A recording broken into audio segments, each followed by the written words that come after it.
Well, hello, you are hiking with Jenny. I am doing my first backpacking trip since finishing the Appalachian Trail exactly a month to the day ago. You aren't going to believe this, but I am back in Maine. I thought I was done with Maine for a while, but so I knew I wanted to do an overnight trip. And I found a way that I could combine two of the mountains I still needed for my New England 67 list, which is a list of 4,000-foot peaks in New England. And while I was hiking the Appalachian Trail, there were two that I skipped, Mount Abraham and Mount Reddington, because they were too far off the trail. But I figured out a way to link them using some snowmobile trails and the AT itself. Well, this is going to be an interesting trip because I don't know the condition of the trails. So this is a one-night trip. It is going to be roughly 20 miles total. And day one, since I'm getting a very late start, it's 2:42 right now, I'm planning to only make it about 7 miles to, I believe it's the Spalding Mountain Lean-To, which is actually right off of the AT. And I'm not going to climb any peaks today, but I'll do a lot of the climbing for it. And I will do the rest of the hike tomorrow when I have more daylight.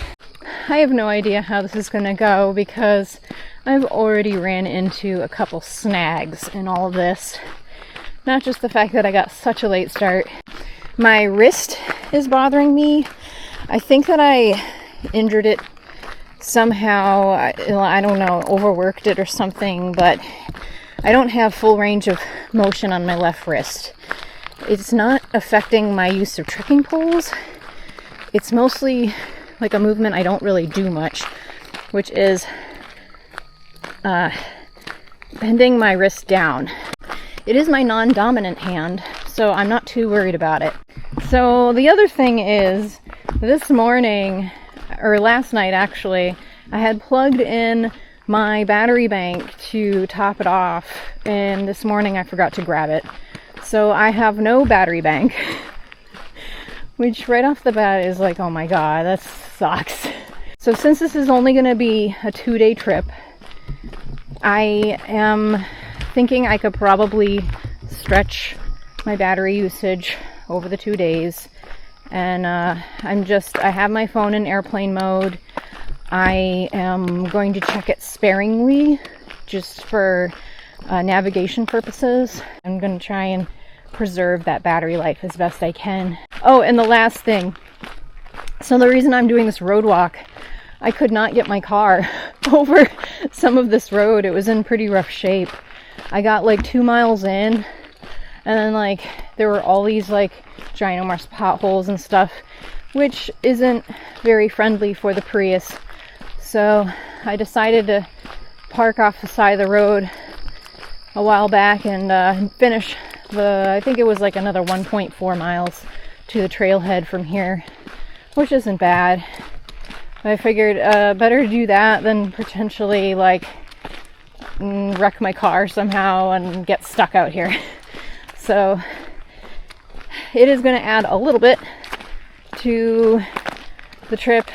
It's probably going to be more like 23 miles instead of 20 miles, but at least it's a flat road.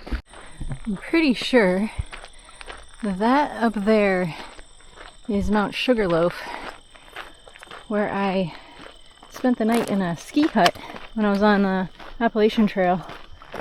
It's pretty cool to be back here. And I think we're gonna get some foliage views, actually. I'm seeing the trees start to change color on my drive up. Just ran into my first AT thru hikers just on this dirt road. This is not part of the trail, obviously, but it's not that far from the trail, so I'm thinking they're probably getting off and getting picked up somewhere. We are going to be actually crossing the AT, and then we're going to stay on the snowmobile trails to get back to the AT, because I could go on to it from there, but if I remember correctly, that stretch of trail was really challenging. We reached the end of the road and the parking lot where I would have parked, and now we're just going to be on the snowmobile trail for a while. I remember this. Crossing the AT now.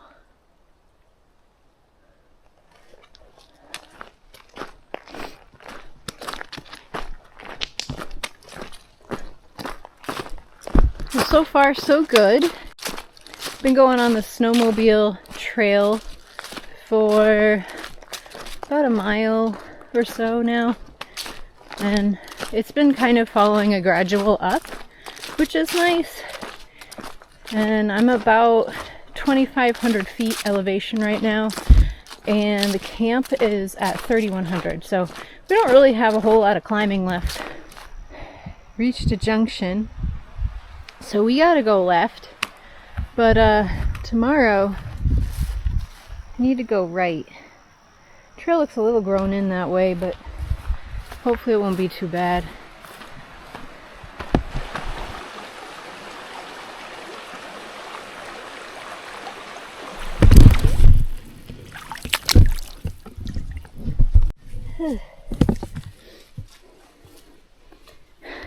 That one was a little too wide to leap over.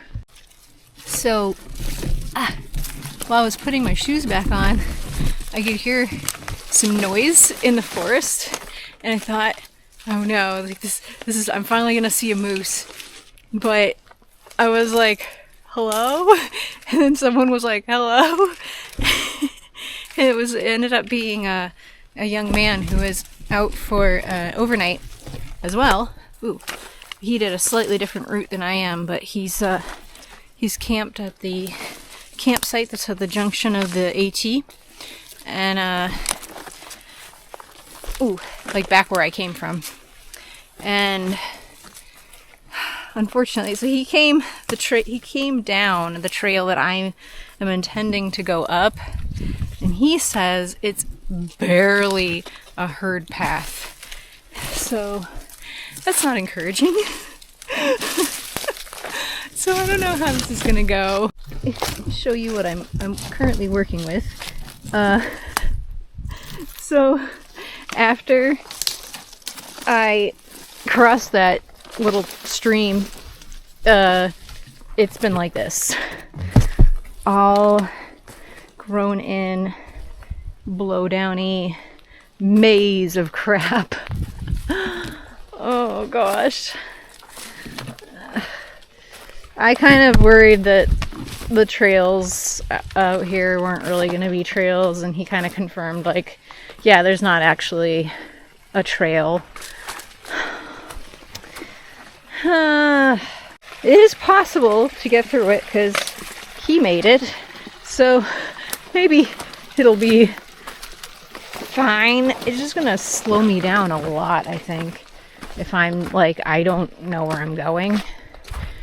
And unfortunately, it means I'm going to have to keep checking my map, which isn't going to be great for my battery life.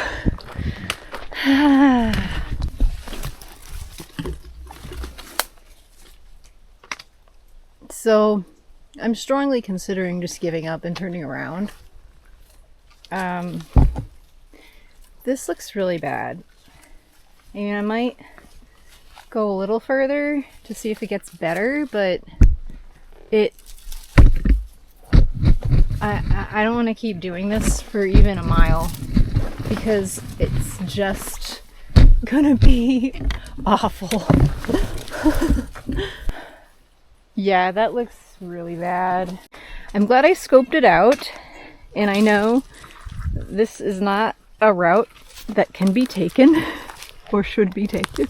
I do want to hit those peaks, but not if it's going to be like this. So I know there's other ways I can do them, and I got hopeful that I could connect the two of these via these snowmobile trails, but you know, sometimes things don't work out. Sometimes trails that are marked on the map are no longer there. And that's okay. I can come back sometime and hit both of those peaks individually, or maybe I can hit one tomorrow still, because I will have all tomorrow for hiking, and I can come back at another point and get Abraham. It does feel a little like defeat, but I also knew that that was a risk going into it, so I can't be too upset about that. And anyway, I'm not like in a hurry to complete this list or anything. I'm just out to have a good time. I just turned off the trail, left a little ways, just to scope this out as a potential campsite. It's very pretty. And I could probably, actually, it kind of looks like this is a hammock spot. There's a hook on each of these trees, like people have definitely hung out here before. Actually, this is really nice. But this is perfect. And I'm not far from where the trail junction is if I wanted to go to Mount Reddington, so I think I'm gonna sleep here and then get up in the morning and hike Mount Reddington. I think that's a good plan. I got water here, got some nice views, and still some daylight left, so I'll get set up.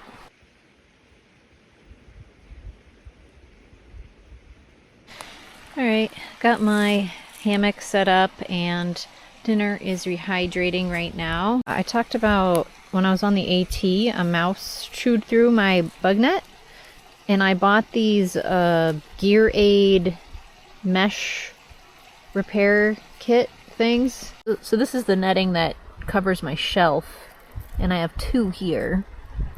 So yeah, not the prettiest thing, but it does the job, and hammock still is fine other than that, so it'll get me more life out of it. I think this is probably one of the best views I've had in Maine. When I hiked through here, it was so hazy I couldn't see anything. The colors look really pretty though. I actually did see two people come through here not that long ago. They were on mountain bikes, so I guess they came up the road that I hiked up, which I guess makes sense. It wasn't that rough of a road. I was surprised. I ran into 3 people. No, I ran into 5 people today, just in this area, not even on the AT. Pretty interesting. It's just like you're way out in the middle of nowhere, it feels like.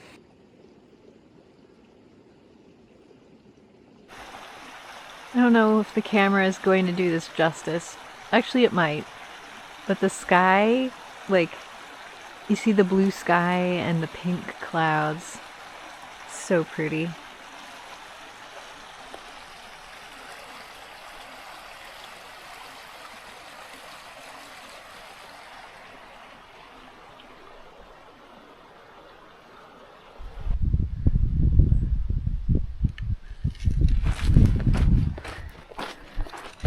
Well, hello! It's day 2 on my little overnight adventure. Slept a lot last night, like 10 hours. I think I needed it. My arm feels a little better today and I can bend it more, which is great. Chilly this morning. Got down to 46 last night. Stayed warm. Today my plan is to hike up Mount Redington, and I found this little path that on the map it looks like it will lead there. I don't know the condition that the trail is in, but so far it doesn't seem too bad. It's a little grown in. but you can still make out the path. Luckily, I have a lot more time today, so if I need to take a little longer with this one, I can. But if it gets really bad, then I'm also not going to be afraid to turn around. I do know there's one other way you can take up to it, which involves going up South Crocker and then kind of bushwhacking.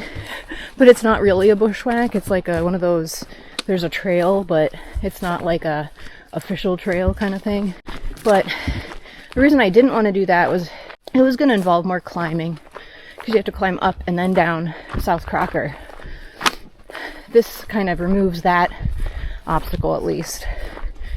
It actually looks better now.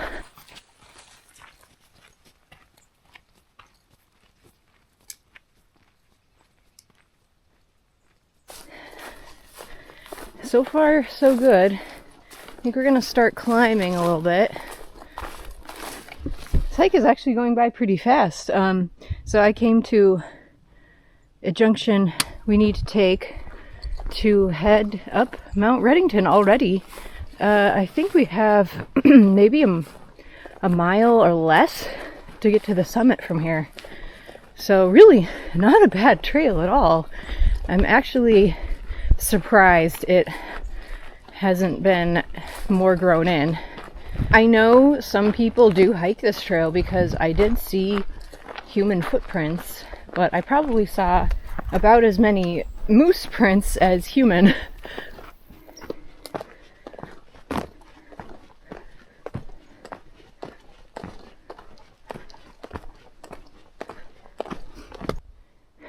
It's kind of good I'm doing this on a cloudy day, because you wouldn't get a view anyway.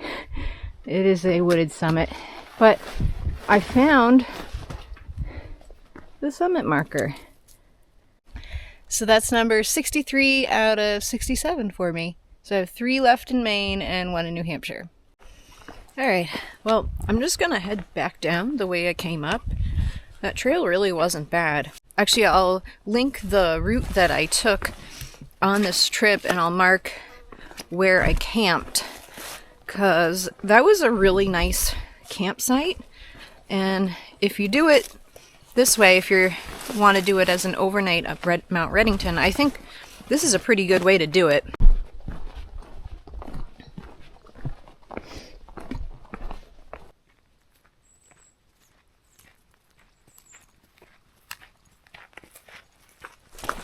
I'm bummed because I thought of this too late, but because I crossed the AT back there, that would have been a great spot to leave some trail magic, knowing like I was going to hike back here this way to get to my car anyway to pick it up. I wish I thought of that. This should give people an idea of what type of vehicle is required on this road. All these ones look much higher off the ground than my Prius, and most of them look like they might have 4-wheel drive. So if you don't, it's probably still possible to get some of the way up this road. Otherwise, maybe be prepared for a little bit longer of a road walk. Those are the Bigelows right there. Fond memories on there.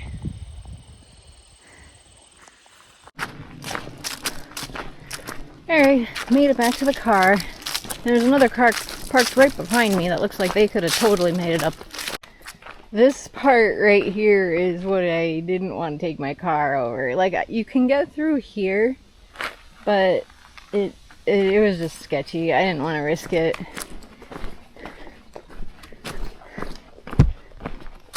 Because anytime you have like this bumpy stuff, and I have a car that's pretty low to the ground, I don't want to risk bottoming out.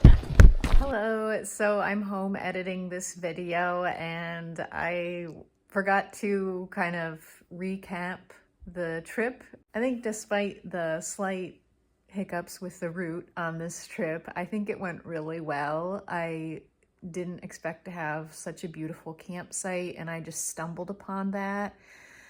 And the hike up Mount Redington was really pleasant and gradual, and I was surprised at the condition of the trail. I felt fine after my arm got better.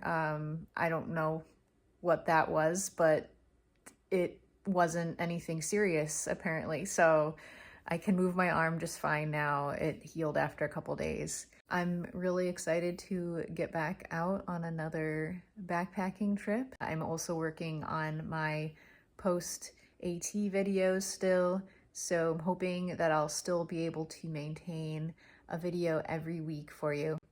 So thank you for watching and happy trails.